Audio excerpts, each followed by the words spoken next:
Welcome back to Buckingham Business Review. I'm Bernie Wolford, your host, founder and president of Buckingham Associates. Our video magazine deals with the intersection of strategy, tactics, and people. We have guests who are outstanding leaders and representatives of the community who come in and tell their stories. For the past several segments, if you've been following along with us, we've had the privilege and honor of having Mr. Craig Lesser be our guest. I would encourage you to go back and watch those segments. Today we're shifting gears away from Kia, away from economic development, away from Pendleton, which appear on the previous segments. Today we're going to talk about this entity called the World Chamber of Commerce. Craig, first of all, welcome back. Glad to have you again. Thank you for doing multiple segments with us. We're very honored. A lot of people know about the World Chamber of Commerce. Many still have not discovered it. So let's start out by giving our audience a little description. Who is the World Chamber of Commerce? Thank you for that opportunity. The World Chamber of Commerce was started by a good friend of both of ours, Solange Warner, who continues to have a major presence in the organization as the founder. Currently, the president is George Novak, who is the honorary consul general from the Czech Republic. He and I will both be not resigning, we finish our posts February 2nd, the night of a big gala that I would certainly hope that everybody would like to come to. We're going to have some very special guests, including recognition of our mayor, Kasim Reed. Invited guests include the former president of Colombia. It's just going to be an all-star array that night. But what does the World Chamber of Commerce do? It brings people together. There are many people in our community, not only across Atlanta, but across the state, that are very interested in how to engage in this thing called international commerce, how to be a part of something that from time to time we donate our activities and money in terms of a good international cause, in making sure that we're recognizing that things need to be done to raise people's quality of life. And most importantly, though, is bringing people together who are engaged in international business, who want to be engaged in international business, young people who are thinking about international business as a career, and just people who are interested in being around other people and having fun. We have great speakers, international speakers, local dignitaries that come from time to time. And what we're finding is, in a city particularly like Atlanta of almost 6 million people now, we have a number of different international organizations, but there's room for everyone. We have the World Trade Center, we have the Metro Atlanta Chamber, we have a lot of international initiatives that are cropping up. But the World Chamber of Commerce has a very unique spot in a very welcoming, hospitable environment for anybody that wants to dip their toe into the water of international commerce, international education, international culture, and have a good time while they're doing it.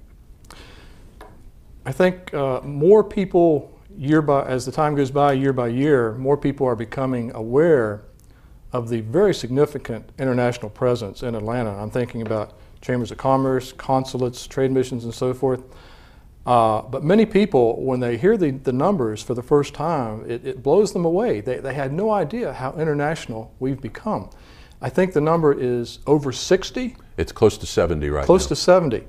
And I guess that's consulates and some trade missions and so forth, different types, but essentially still being some part of international presence who have said, I need to have presence in Atlanta. That's right. Basically 70 different official foreign delegations are here, whether, as you said, it's trade or political, permanent consulates or honoraries.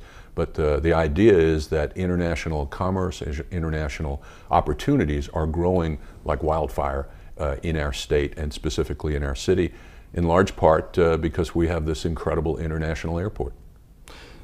The subject of the airport seems to always come up in almost any national conversation.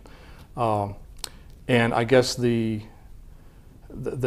founders or the politicians who had the vision for that, they probably had no idea. That they knew it was a good thing to do and had some idea of the impact, but they probably had no vision for 70 consulates and trade missions being here, many of whom are saying it's because of the airport. I think you're exactly right. And we also have to give credit to Delta Airlines, which made the business decision to center their international opportunities out of Atlanta.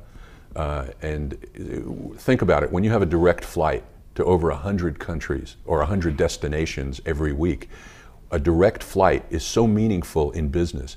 You get off the plane when you come to Atlanta, you're here. You do not have to wait another 2 hours to get on yet another plane. I miss connection. And miss a connection after being on a plane for 8, 9, 10, 15 hours. You're here ready to do business. Equally important, when I go to Europe, when I go to Asia, when I go to South America, I hop on a Delta flight, I get off the plane, I'm ready to go to work.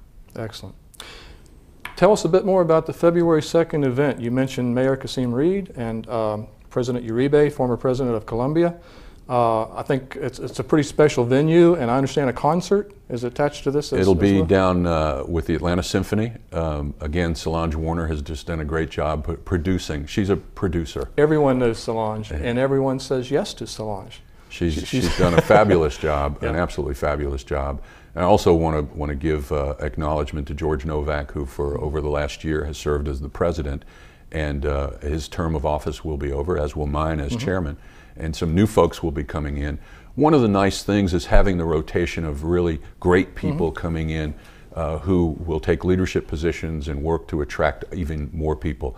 Both George and I will continue to be active. We will continue to be engaged in the World Chamber, but more people now want to be engaged, and it's just a wonderful experience for everybody.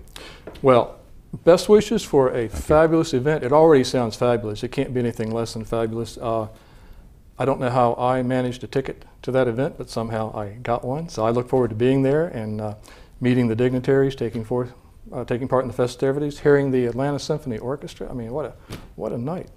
So, and thank you for your service. It's a volunteer organization. I've seen it grow over the past 3 years, and under your leadership and Solange and George, it's really quite a unique and special organization for the international community.